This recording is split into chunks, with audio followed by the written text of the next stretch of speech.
20h sur TFM, les titres de l'actualité de ce jeudi. Au lendemain des violences suivies de menaces de mort à l'endroit de certains travailleurs à l'université Gaston Berger, plusieurs syndicats de travailleurs décrètent 48 heures journée morte. Le SAES également suspend pour 72 heures ses activités pédagogiques et administratives. Des syndicalistes qui appellent l'État à sévir devant la délinquance et le banditisme dont font montre certains étudiants. Le professeur Momar Seni Ndiaye, inhumé ce jeudi au cimetière musulman de Yoff après son rappel à Dieu hier. Un homme affable et très disponible. Le dernier hommage rendu à l'homme à suivre dans ce journal. La Sococim ne participe pas au développement de la commune de Bargny où elle est implantée. C'est le constat fait par l'ONG Enda League Afrique francophone qui était en session de formation des communautés sur les rapports de l'ITIE. Après 3 mois de contestation populaire, Oumar El-Béchir est renversé du pouvoir par l'armée soudanaise. Un conseil militaire est mis en place pour la gestion d'une période transitoire de 2 ans. Voilà pour le sommaire. Le développement, c'est tout de suite.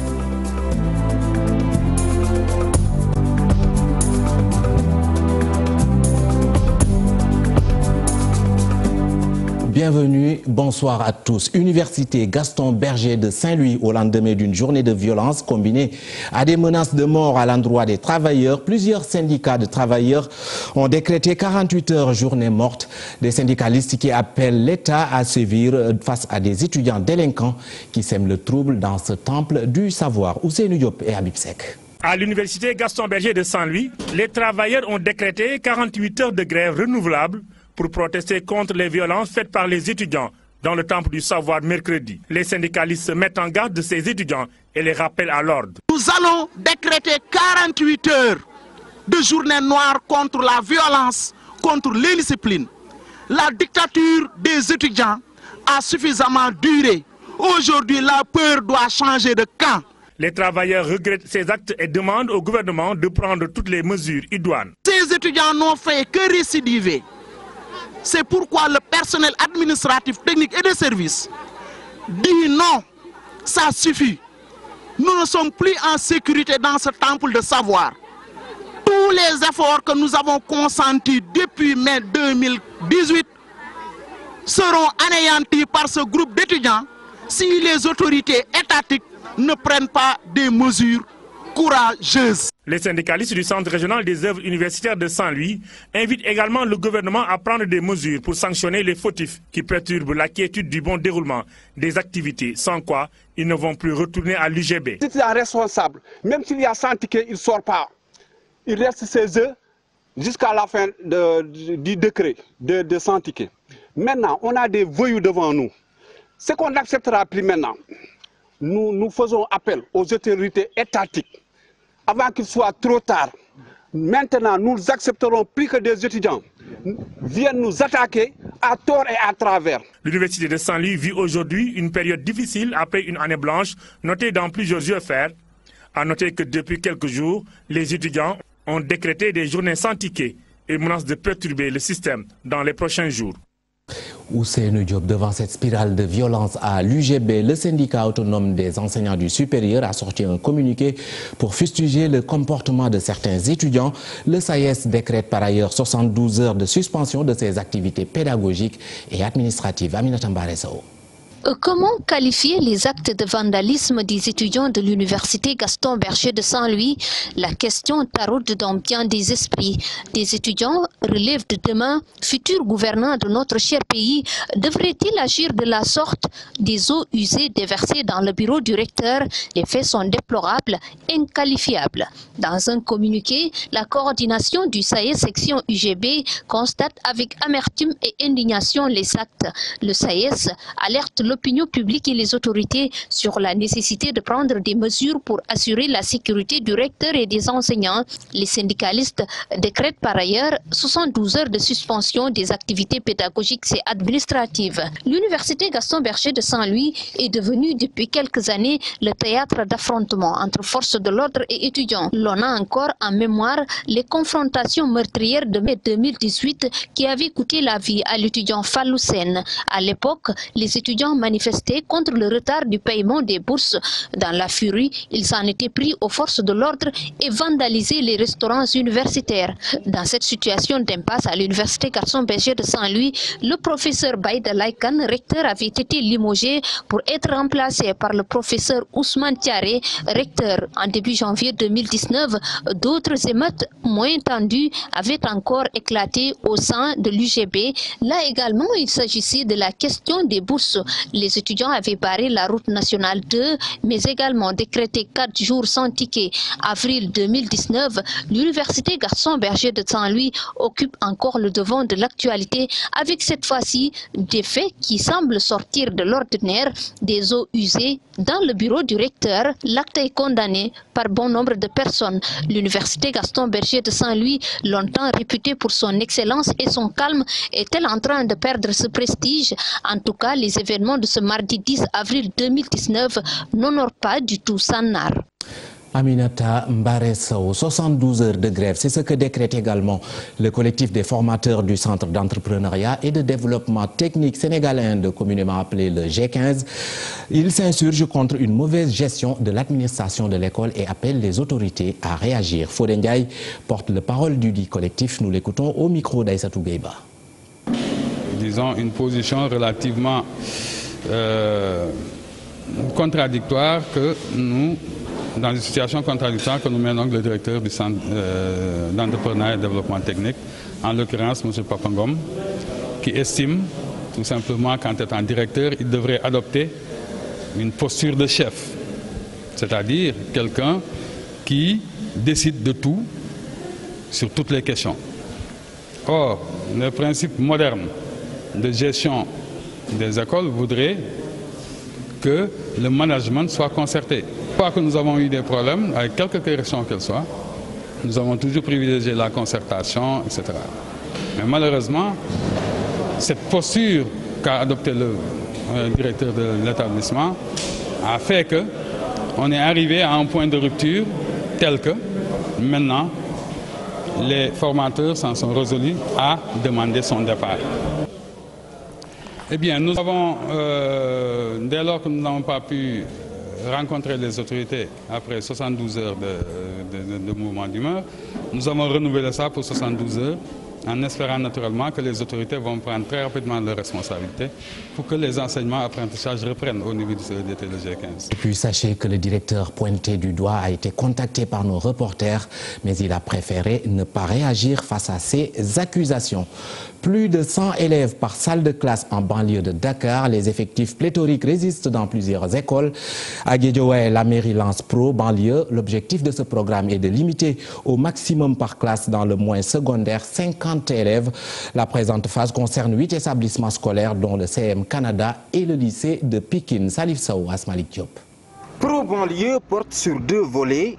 L'extension et la réhabilitation des établissements scolaires de Guédiawaye. 8 écoles sont concernées.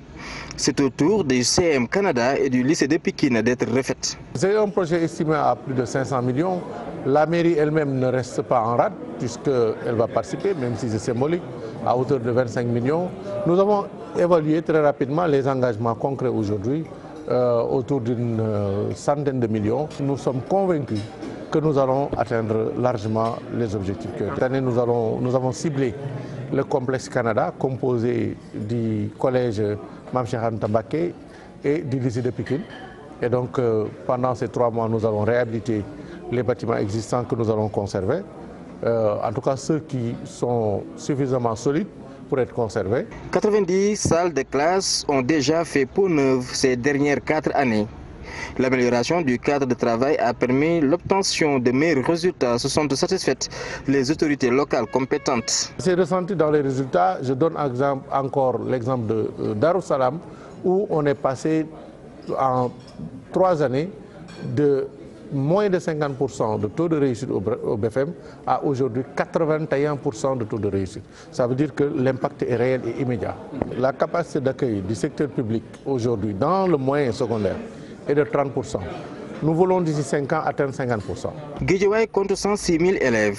Moins de la moitié, soit les 48%, fréquentent l'école publique, riche seulement de 991 salles de classe. Certaines reçoivent plus de 100 élèves. Pour faire d'un vieux souvenir ces effectifs pléthoriques, la ville de Guédiawaye invite la communauté et les entreprises à mettre davantage la main à la pâte. Je vous le disais en titre, arraché brutalement à notre affection hier, le professeur Momar Seni Ndiaye repose désormais au cimetière musulman de Yoff. À l'hôpital Aristide Le Dantec ce matin, nombreux étaient les parents, proches et amis qui ont fait le déplacement pour rendre un dernier hommage au défunt Cheikh Diop. Les images parlent d'elles-mêmes. Toute la corporation, des autorités politiques, entre autres, ont tous fait le déplacement. Beaucoup d'émotions. Tous regrettent le décès de Momar Seni Ndiaye, un homme généreux. On perd un ami en fait. C'est un ami qu'on perd. C'est un père qu'on perd. Et je sais pas. Excusez-moi, mais bon. Et c'est quelqu'un qui s'est toujours donné pour dispenser des cours. Il était dans l'éducation, dans la formation. Donc c'est le monde de la presse qui a perdu. Un homme indépendant d'esprit aujourd'hui et un homme très social. Un grand journaliste et professeur de communication politique. À travers sa plume, ses analyses pertinentes, l'homme a séduit plus d'un. C'est quelqu'un que nous lisions beaucoup, qui était une référence. C'est quelqu'un que nous écoutions beaucoup. À chaque événement, ça a été toujours un plaisir de l'écouter, de tirer des enseignements pour le bien de notre démocratie. Aujourd'hui, il n'est plus de ce monde et pourtant, il a abattu un travail extraordinaire dans l'univers médiatique. Il faut que nous retenions aussi cette leçon d'humilité, de perspicacité, de professionnalisme. Momar Seni était un modèle dans la profession de journalisme. Nous avons profité de ses conseils durant toutes ces années. C'est le moment de rendre grâce aussi à Allah.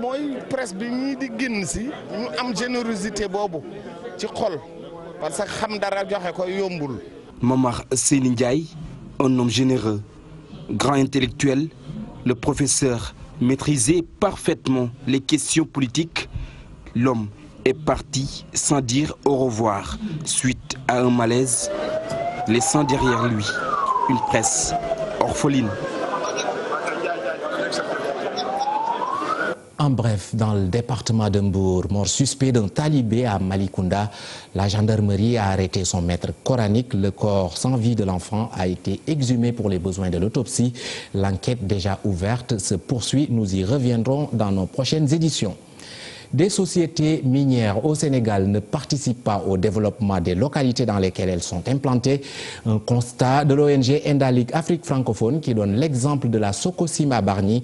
La structure était un atelier de formation des communautés sur les rapports de l'initiative pour la transparence dans les industries extractives. Oumar Sissé, le chargé de développement durable à Endalic francophone, au micro d'Ousseynou Thiam.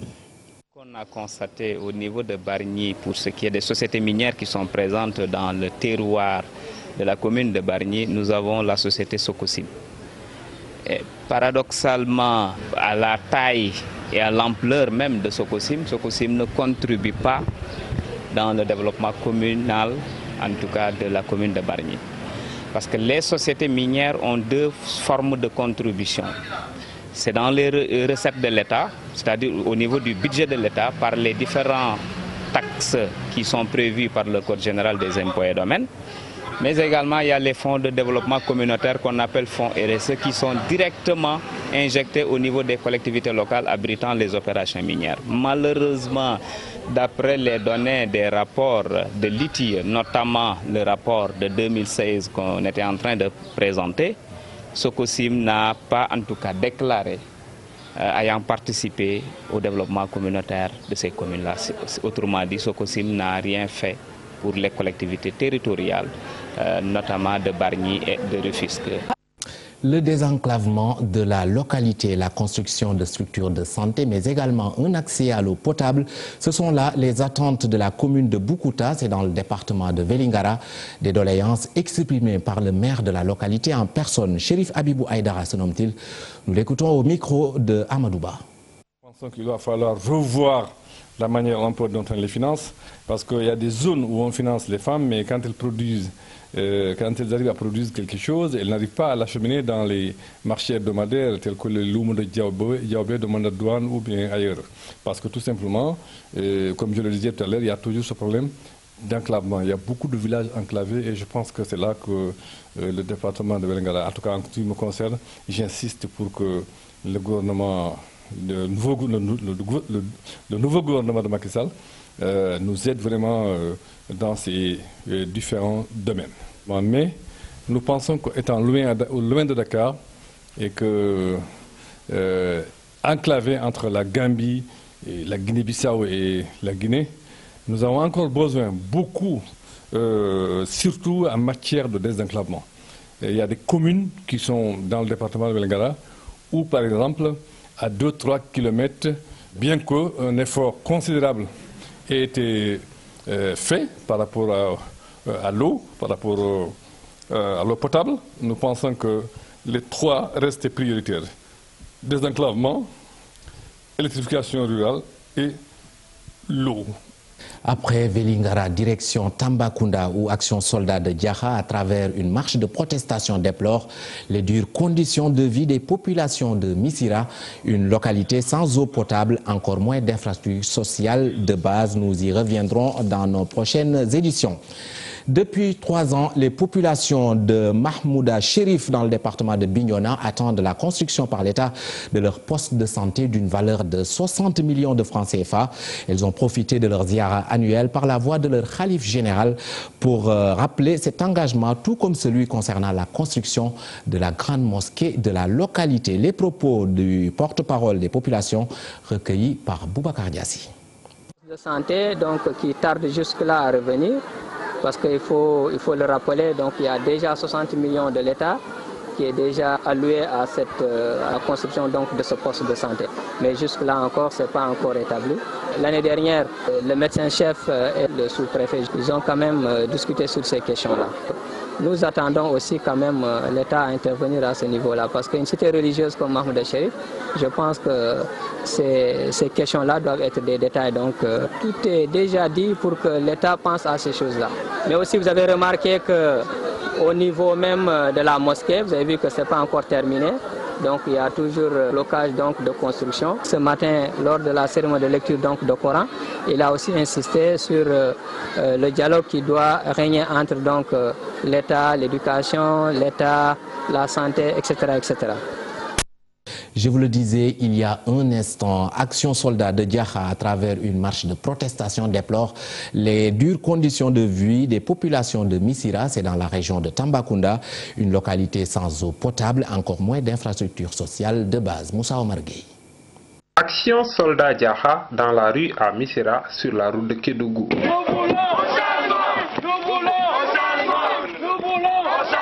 Il s'agit en effet d'une marche pacifique pour exiger de meilleures conditions de vie à travers la réalisation d'infrastructures sociales de base. Les étudiants qui souffrent dans les universités par manque de support matériel, financier et moraux. Nous voulons des formations professionnelles pour les jeunes, que nous voulons des infrastructures sportives et culturelles. Quelle déception de voir cette mauvaise exploitation de notre forêt et que personne ne réagisse. Si vous voulez que nos revendications soient prises en compte, il faut qu'on s'unisse.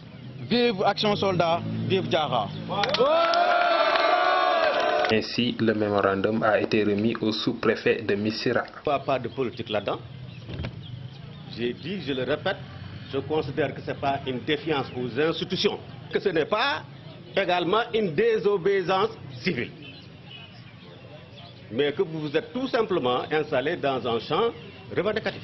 Il sera transmis aux autorités compétentes. Pour rappel, des délégations sont venues de Bambadinka, Sututa et Diana pour prendre part à cette marche pacifique encadrée par les forces de défense et de sécurité. Problème exprimé. Avec plus de 365 éléments et une logistique au rendez-vous, la gendarmerie nationale est à pied d'œuvre dans le Dakar de Médina Gounass édition 2019. En quelques jours de service, les hommes en bleu ont procédé à plusieurs arrestations, généralement pour des cas de vol. Abdoulaye Diallo. En poste au Dakar de Médina Gounass, la gendarmerie nationale est à pied d'œuvre pour remplir sa mission dans la cité religieuse. Pour assurer le bon déroulement du Dakar, la gendarmerie a déployé un important dispositif sécuritaire, comme pour les années précédentes. Donc, ce dispositif est accompagné d'équipements nécessaires pour le bon déroulement, en tout cas, de notre mission. Et un certain nombre de moyens ont été déployés, une trentaine de moyens roulants, et plus de 365 personnes pour assurer correctement le service. D'où ces résultats. Donc on a eu à procéder à 8 cas d'arrestation, dont 5 pour vol, et 1 pour escroquerie, et un autre élément qui transportait des bois de veine. Il y a aussi des cas d'accident. On a constaté 2 accidents, 3 blessés, dont 1 grave. La localité de Médina Gounass, située à la croisée des chemins, tous les axes qui mènent à la cité religieuse sont quadrillés par les hommes en bleu. Abdoulaye Diallo sur l'international, je vous le disais en titre, Omar El-Béchir contraint de quitter le pouvoir après 3 mois de contestation populaire. Sa destitution par l'armée a été annoncée dans la journée à la télévision publique soudanaise par le ministre de la Défense. Un conseil militaire est mis en place pour diriger le pays pendant une période transitoire de 2 ans. 10 après là.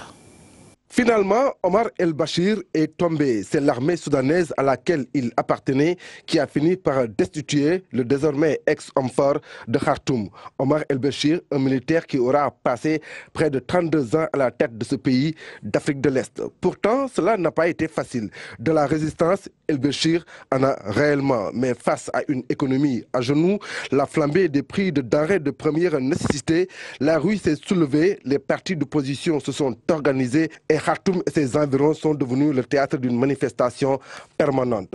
À 75 ans, ce membre du Congrès national militaire diplômé de l'Académie du Caire en Égypte est arrivé au pouvoir par un coup d'État. En dehors de son pays, El-Béchir est poursuivi par la Cour pénale internationale pour génocide, crimes de guerre et crimes contre l'humanité. Et cela dans le cadre de la guerre contre le Darfour. Après 4 mois d'intenses contestations, le ministère de la Défense annonce la détention d'El-Béchir en lieu sûr. En attendant les prochaines élections qui auront lieu dans 2 ans, un conseil de transition va administrer le Soudan et les Soudanais. Toujours dans l'actualité internationale, mais cette fois-ci en bref, Julian Assange, fondateur de Wikileaks, a été arrêté ce jeudi à l'ambassade d'Équateur à Londres où il avait trouvé asile. Au terme de son face-à-face avec le juge au tribunal de Westminster cet après-midi, l'homme a été reconnu coupable d'avoir violé les conditions de sa liberté conditionnelle. A rappelé que l'homme est également sous le coup de 2 accusations, l'une pour viol, l'autre pour agression sexuelle en Suède. Dans l'actualité sportive, nous parlons de la cérémonie annuelle de don de matériel sportif de l'Académie Vicente del Bosque aux Parcelles Assainies. Cette fois-ci, c'est le corps arbitral qui a été à l'honneur. 45 arbitres ont reçu des équipements sportifs d'une valeur d'1 750 000 francs CFA, selon l'imam Mbeng, président de l'Académie Vicente del Bosque, que nous écoutons. Depuis 2011, on avait mis un projet de Del Bosque partout et pour tous. Cela veut dire d'essayer de partager avec notre modeste ressource aux institutions sportives, aux institutions qui n'ont pas les moyens. Ça fait peu de temps, on a même donné des matériels aux Dara de Talibé de l'unité 7 et l'unité 13 des Parcelles Assainies. Donc cette année-là, on a passé aussi aux arbitres. Parce qu'on ne peut pas parler de football sans parler aux arbitres. C'est pour cela qu'on a donné ces deux genres de donations de matériel de valeur de 1 700 000. On a donné à chaque arbitre, plus de 50 arbitres, 3 maillots, 3 shorts, 3 bas et un tout-terrain. Donc c'est un valeur estimé à 1 700 000. On va continuer, nous allons continuer sur ce lancer-là, d'essayer de participer pour le développement du football, non seulement des Parcelles Assainies, mais aussi du Sénégal. Si on a reçu des partenaires espagnols qui sont prêts pour nous construire une installation sportive digne de ce nom, si l'État du Sénégal nous cède un terrain. Donc je crois que on a la confirmation par document. Le document est à disposition de l'ambassade d'Espagne ici au Sénégal. Donc c'est pour cela que je lance un appel à son Excellence Monsieur le Président Macky Sall. Et c'est la fin de cette édition. Merci de l'avoir suivi. Bonsoir.